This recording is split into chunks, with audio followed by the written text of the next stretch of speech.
আমার শাশুড়িমা আমাকে গ্রামের বাড়িতে পাঠিয়ে দিলেন শ্বশুরমশায়ের সাথে।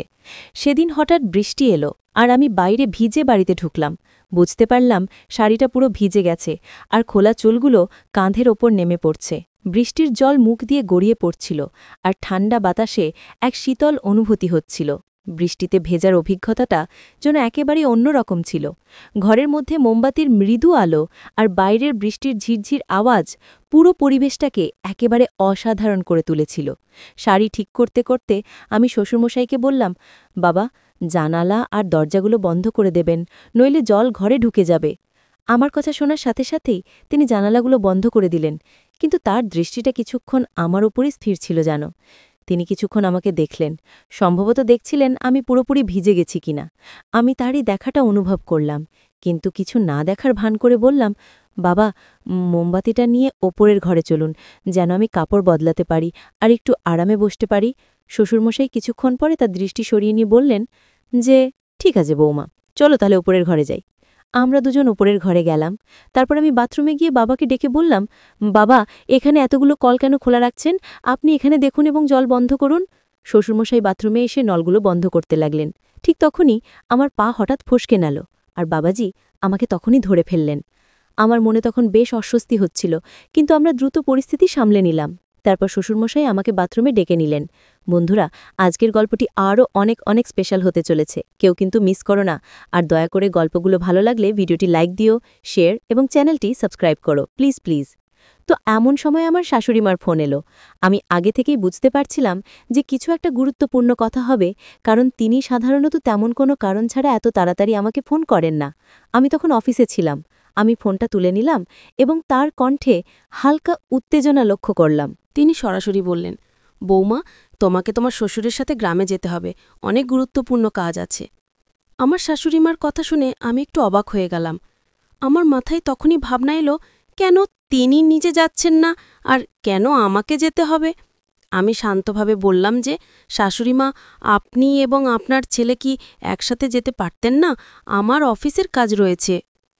শাশুড়িমা একটু গম্ভীর হয়ে বললেন, বৌমা, তুমি তো জানো আমি যখনই বাইরে যাই আমার শরীরটা ভালো থাকে না, আর তোমার স্বামী সবসময় নিজের কাজে ব্যস্তই থাকে বা তার বন্ধুদের সাথে মিলে মদ খেয়ে সময় কাটায়। সে ওকে বোঝানোর চেষ্টা করেও কোনো লাভ হয় না, তাই আমি তোমার ওপরে ভরসা করি বৌমা।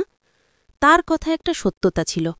আমার স্বামী সত্যি তার বন্ধুদের সাথে সময় কাটাতে বেশি পছন্দ করতেন, আর বাড়ির কাজের ব্যাপারে তার কোনো আগ্রহ ছিল না। পরিস্থিতি বুঝে আমি শাশুড়িমাকে বললাম যে, ঠিক আছে শাশুড়িমা, আপনি যেমন চান। শাশুড়িমা তখন শান্তভাবে বললেন, বৌমা, তোমাকে প্রপার্টির কাজ দেখার জন্য যেতে হবে, এটা খুবই জরুরি, আর তুমি ঠিকভাবে সামলে নিতে পারবে শ্বশুরের সাথে। রবিবার থেকে বৃহস্পতিবার পর্যন্ত সেখানে থাকলেই চলবে। বৃহস্পতিবার কাজ শেষ করে তুমি শুক্রবার বা শনিবার বাড়ি ফিরে আসতে পারবে। আমি তাকে আশ্বস্ত করে বললাম, ঠিক আছে শাশুড়িমা, আপনি চিন্তা করবেন না, আমি শ্বশুরের সাথে চলে যাব। আমি দ্রুত সিদ্ধান্ত নিলাম এবং ভাবতে লাগলাম যে গ্রামের বাড়িতে যাওয়া আমার জন্য একটি নতুন অভিজ্ঞতা হতে পারে। আসলে অনেক দিন ধরেই আমি বাড়ি আর অফিসের কাজের মধ্যে আটকে ছিলাম, তাই একটা বিরতির প্রয়োজন অনুভব করেছিলাম। শাশুড়িমা ঠিকই বলেছিলেন, গ্রামের বাড়িটা বেশ বড় এবং সুন্দর ছিল। হয়তো এই পরিবর্তন আমার জন্য একটু নতুনত্ব নিয়ে আসবে। তো বন্ধুরা, এবার আমি আপনাদের আমার শ্বশুরের ব্যাপারে বলি, মানে আমার শ্বশুরমশাইয়ের ব্যাপারে। আমার শ্বশুরমশাইয়ের বয়স প্রায় ৬০ বছর হবে, কিন্তু এই বয়সেও তিনি বেশ শক্ত সমর্থক এবং পরিশ্রমী। আমাদের ব্যবসা শুরু থেকেই ভালোই চলেছে, তাই আমাদের পরিবারে কোনো কিছুর অভাব নেই। আমাদের বাড়িতে গাড়ি, চাকর বাকর এবং বড় একটা গ্রামের বাড়ি সবই আছে। আমার একটা মেয়ে আছে, তবে সে টেস্ট টিউব পদ্ধতির মাধ্যমে জন্মেছে। হ্যাঁ, আমার মেয়ে আমার স্বামীর মাধ্যমে জন্মায়নি, এটা সত্য, কারণ আমার স্বামীর সেই সক্ষমতা নেই। এই সত্যটি কেবল আমি এবং আমার শ্বশুরমশাই জানেন। বাড়ির অন্য কেউ, এমনকি আমার শাশুড়ি মাও এ ব্যাপারে কিন্তু জানে না। যখন শাশুড়ি মা আমাকে গ্রামের বাড়িতে যেতে বলেছিলেন, আমি ভেতর থেকে একটু খুশি হয়েছিলাম। সেদিন রাতেই আমি পরের দিন গ্রামের বাড়িতে যাওয়ার প্রস্তুতি নিতে শুরু করলাম। এরপর আমি আমার শ্বশুরমশাইয়ের ঘরে গেলাম। আমাদের বাড়িতে সবসময় একটি নিয়ম ছিল যে মহিলারা বাড়ির ভেতর মাথার শাড়ির আঁচল রাখবে। আমাদের বাড়ির নিয়ম ছিল যে কোনো পুরুষের সামনে মাথার আঁচল ছাড়া থাকা ঠিক নয়। হ্যাঁ, আমি নিজেকে এক সংস্কারী বৌমা হিসেবে গর্ব করি। আমি তখন আমার শ্বশুরমশাইয়ের ঘরে প্রবেশ করলাম, কিন্তু দেখলাম তিনি তখন বই পড়তেই ছিলেন। আমি বললাম, শ্বশুরমশাই, বইটা বেশিক্ষণ পড়বেন না। কাল আমাদের খুব সকালে গ্রামের বাড়ি রওনা দিতে হবে। আপনি তো নিজেই আমাকে এটা বলেছিলেন। আমি শ্বশুরমশাইয়ের ব্যাগেও কিছু প্রয়োজনীয় জিনিস রেখেছিলাম, তবে তখন লক্ষ্য করলাম তার মনোযোগ অন্য কোথাও ছিল। তিনি বইয়ের দিকে না তাকিয়ে অন্য দিকে দেখছিলেন। একটা বিষয় বলা হয়নি, সেটা হচ্ছে আমার নাম নুরি। আমি একজন সাধারণ কিন্তু আত্মবিশ্বাসী নারী, যে একটি সুশীল পরিবার থেকে এসেছে। আমার বয়স প্রায় ২৭ বছর, উচ্চতা ৫ ফুট ৪ ইঞ্চি এবং আমি একটু স্বাস্থ্যবান। আমার গায়ের রং ফর্সা। আমি যখন শাড়ি পরি সেটা অনেকটা মডেল বিপাশা বসুর মতো স্টাইলে পরি, আর প্রায় লোকের দৃষ্টি আমার দিকে আটকে যায়। আমি এসব বলি যাতে আপনি আমার কল্পনা করতে পারেন এবং আমার গল্প পড়ার সময় আমার চেহারা আপনার মনে স্পষ্টভাবে ফুটে ওঠে। আমি একজন সাধারণ মেয়ে, যে পরিবার ও সমাজের নিয়মের মধ্যে জীবনযাপন করছি, কিন্তু এবার গল্পে কিছু একটা আলাদা ঘটছে। এমন কিছু যা আমার জীবনে এক নতুন মোড় নিয়ে এসেছে, যা আমি কখনো স্বপ্নেও ভাবতে পারি নাই। আমরা দুপুরের পর একটু দেরিতে রওনা হলাম। আমরা গাড়িতে যাচ্ছিলাম, আর আমার শ্বশুরমশাই গাড়ি চালাচ্ছিলেন। ট্রাফিকের কারণে আমরা সন্ধ্যা ৮টার দিকে গ্রামে পৌঁছালাম। সেখানে আমাদের একটি ছোট সুন্দর বাড়ি আছে, যা একটি ছোট পাহাড়ের উপরে অবস্থিত। যদিও পাহাড়ে অবস্থিত, গাড়ি সহজেই সেখানে যেতে পারে। বাড়িটি একতলা, চারপাশে সুন্দর পাহাড় আর ঠান্ডা বাতাস বইছিল। আমাদের কিছু আত্মীয় সেখানে ছিল, তাই তারা আমাদের রাতের খাবারের জন্য আমন্ত্রণ জানিয়েছিল। সেখানে আমাদের বাড়ির দেখাশোনা করার জন্য সুনীল নামের একজন কর্মচারীও ছিল, কিন্তু তার বাড়ির কোনো একজনের শরীর খারাপ হওয়ায় সে পরদিন সকালে বাড়ি ফিরতে চাইছিল, আর শ্বশুরমশাই তাকে গ্রামের বাড়িতে যাওয়ার অনুমতি দিয়েছিলেন। বাইরে তখন বৃষ্টি হচ্ছিল, আর আমরা আত্মীয়ের বাড়িতে রাতের খাবার খেতে গেলাম। আমরা খাওয়া দাওয়া সব আয়োজন সেখানেই করেছিলাম। কিছুক্ষণের মধ্যেই আমার বড় শাশুড়ি মা এলেন এবং আমাদের মধ্যে কিছু পারিবারিক আলোচনা হলো, যা সাধারণত পরিবারে হয়ে থাকে। সেই রাতে বড় শাশুড়িমা আমাদের বাড়িতেই থেকেছিলেন। আমার শ্বশুর মশাই এবং বড় শাশুড়িমার স্ত্রী একসাথে বসে তাদের বাড়িতে মদ্যপান করছিলেন, এবং এভাবেই আমাদের রাত কেটে গেল। রবিবার এভাবেই শেষ হলো। পরের দিন সোমবার শ্বশুরমশাই তার কাজে বেরিয়ে গেলেন, আর আমি বড় শাশুড়িমায়ের সাথে ছিলাম। সেই রাতে আমরা বড় শাশুড়িমায়ের বাড়িতে রাতের খাবার খেলাম, এবং আমার শ্বশুরমশাই আবারও বড় শাশুড়িমার স্বামীর সাথে বসে মদপান করছিলেন। আমার শ্বশুরমশাইও মদপান করেন, তবে তিনি আমার স্বামীর মতো অতিরিক্ত পান করেন না। কিছুক্ষণ পর শ্বশুরমশাই বললেন, বৌমা, আমি বাংলার দিকে যাচ্ছি। বড় শাশুড়িমা বললেন, আপনি যান, আমাদের আরও কিছু কথা আছে। কিছু সময় পরে আমি বড় শাশুড়িমায়ের বাড়ি থেকে বেরিয়ে এলাম।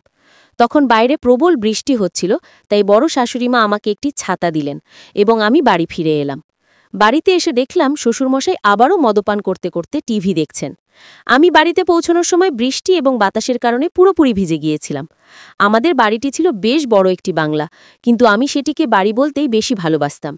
নিচে ছিল একটি বড় হলরুম এবং ওপরে কয়েকটি ঘর। ছাদটি ছিল ছোট, আর যখন বৃষ্টিতে ভিজে আমি ঘরে ঢুকলাম, তখন অনুভব করলাম আমার শাড়িটি পুরোপুরি ভিজে গেছে। আমার খোলা চুলগুলি কাঁধের ওপর নেমে এসেছিল, আর সেগুলোতে এখনও বৃষ্টির জল ঝরছিল। ঠান্ডা বাতাসের জন্য হালকা শীত লাগছিল। বৃষ্টিতে ভেজার অনুভূতি একেবারেই আলাদা ছিল। ঘরের ভেতরে মোমবাতির হালকা আলো এবং বাইরের প্রবল বৃষ্টির শব্দ পরিবেশটিকে আরও বিশেষ করে তুলেছিল।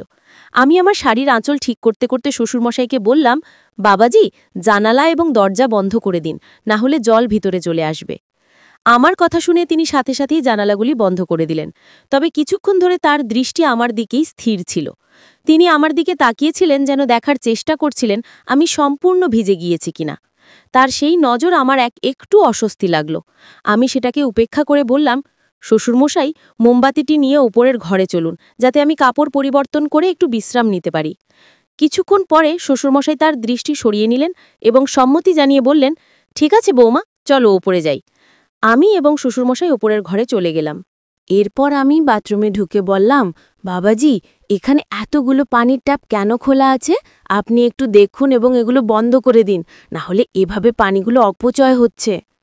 শ্বশুরমশাই বাথরুমে এলেন এবং ট্যাপগুলো বন্ধ করতে শুরু করলেন, কিন্তু হঠাৎ করেই শাওয়ার চালু হয়ে গেল, আর আমি আবারও ভিজে গেলাম।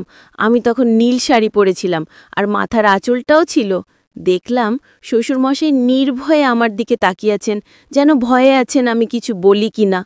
বৃষ্টির জন্য আমার শাড়িটি পুরোপুরি ভিজে গিয়েছিল আর তিনি আমার দিকে এক দৃষ্টিতে তাকিয়েছিলেন। একদিন এরকমই হয়েছিল। আমার শ্বশুরমশাই প্রায় বন্ধুদের সাথে বাইরে ঘুরতে যেতেন, তার সিগারেট খাওয়ার অভ্যেসও ছিল।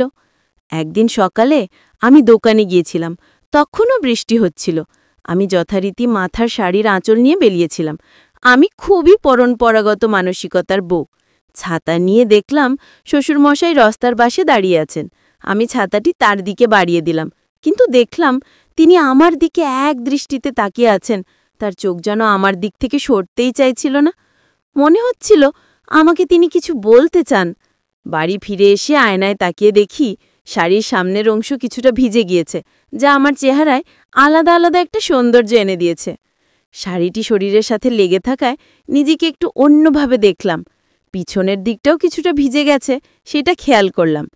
এরপর আমি কিছু দরকারি জিনিস নিয়ে ঘরের কাজ করতে শুরু করলাম। আমি কাজ করতে করতে ভাবছিলাম, এটা বেশ মজার বিষয় যে এমন একটা পরিস্থিতিতে নিজেকে খুঁজে পাচ্ছি। তাই ইচ্ছে করেই শ্বশুরমশাইয়ের সামনে দিয়ে আসা যাওয়া করছিলাম। ঝাড়ু দেওয়ার সময় নিচু হয়ে কাজ করতে হতো, আর আমি আমার উপস্থিতি তার নজরে আনতে চেষ্টা করতাম।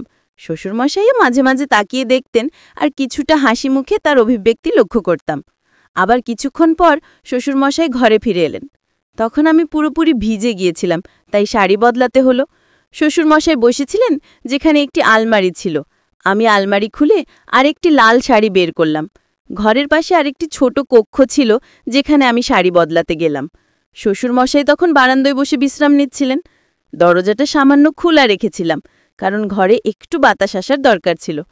আমি শাড়ি বদলাতে শুরু করলাম, আর শাড়ির ভাঁজ খুলতে খুলতে চুড়ির হালকা আওয়াজ হচ্ছিল।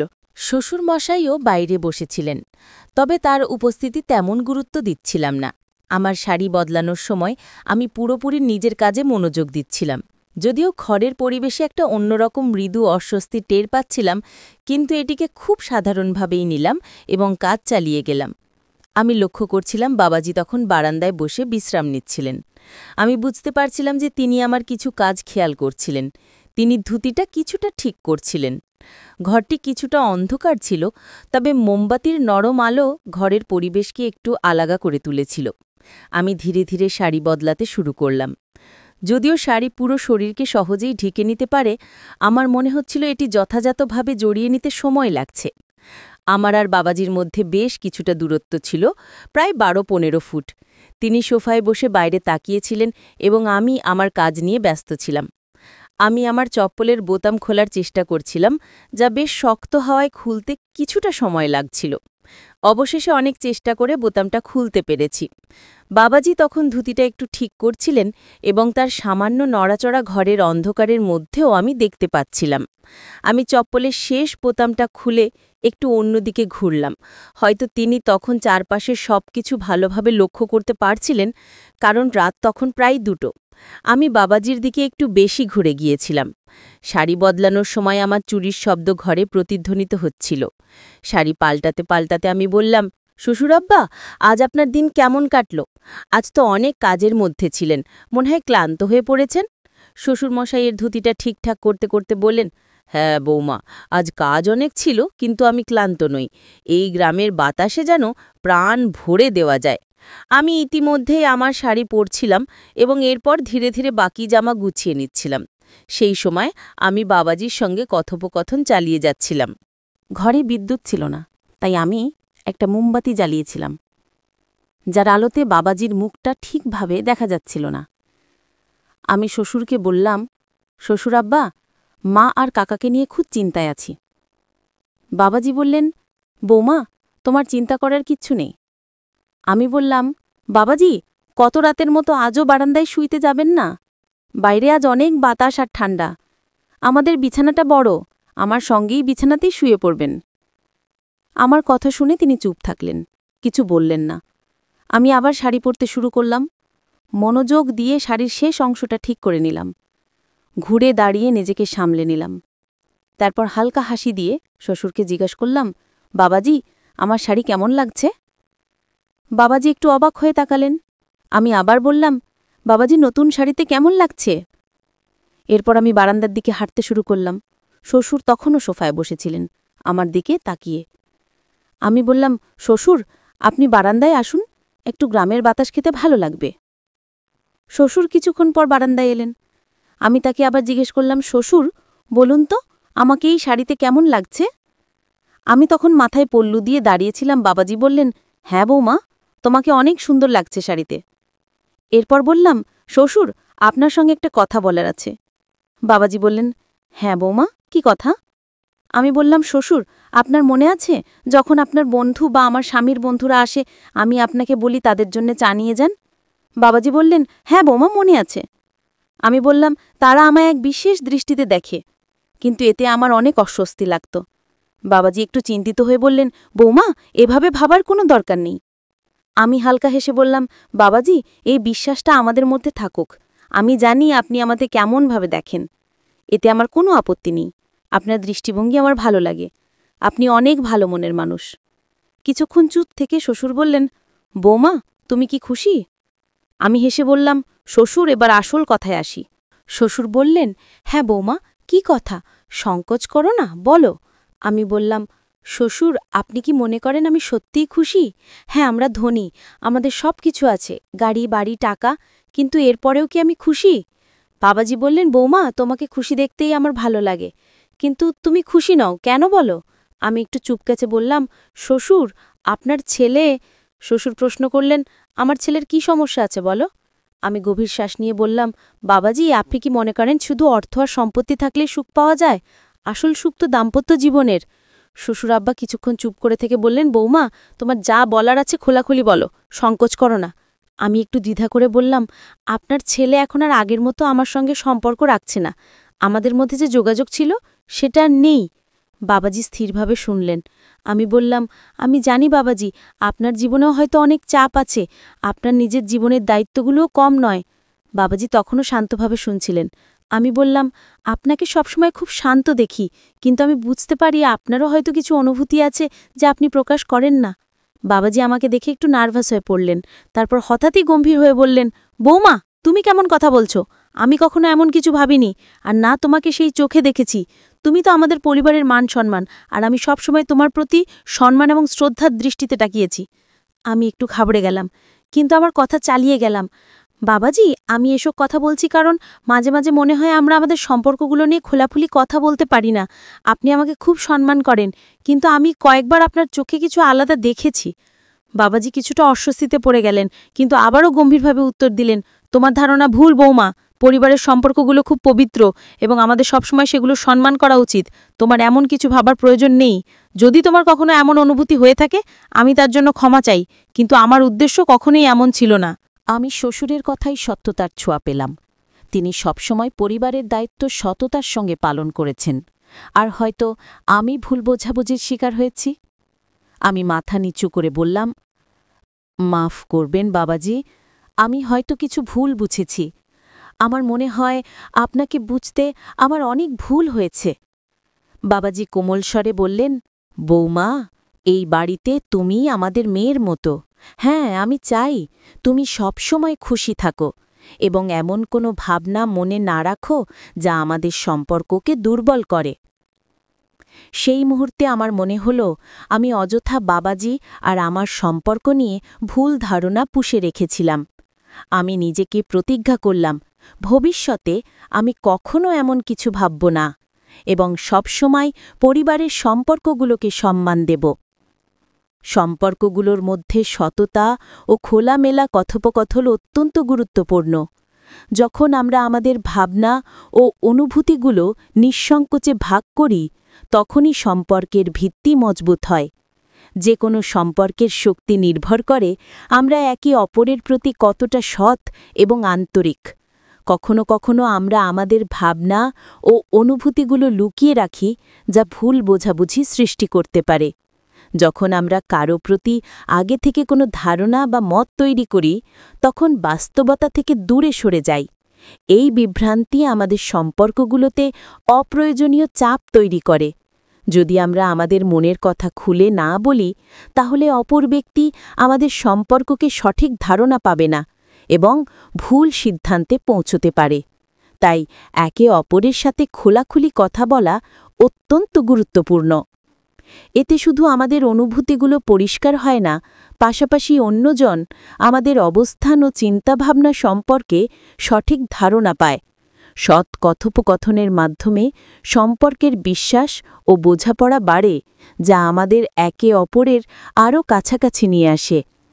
সম্পর্কগুলো সফল করার জন্য কথোপকথনকে সর্বোচ্চ গুরুত্ব দেওয়া উচিত। তো বন্ধুরা, এটাই ছিল আমাদের আজকের ছোট্ট একটি গল্প। গল্পটা কেমন লাগলো জানাতে কিন্তু ভুলবেন না। আরও মজার মজার রোম্যান্টিক গল্প শুনতে চাইলে ভিডিওটি লাইক, শেয়ার এবং এই চ্যানেলটি সাবস্ক্রাইব করবেন। ধন্যবাদ।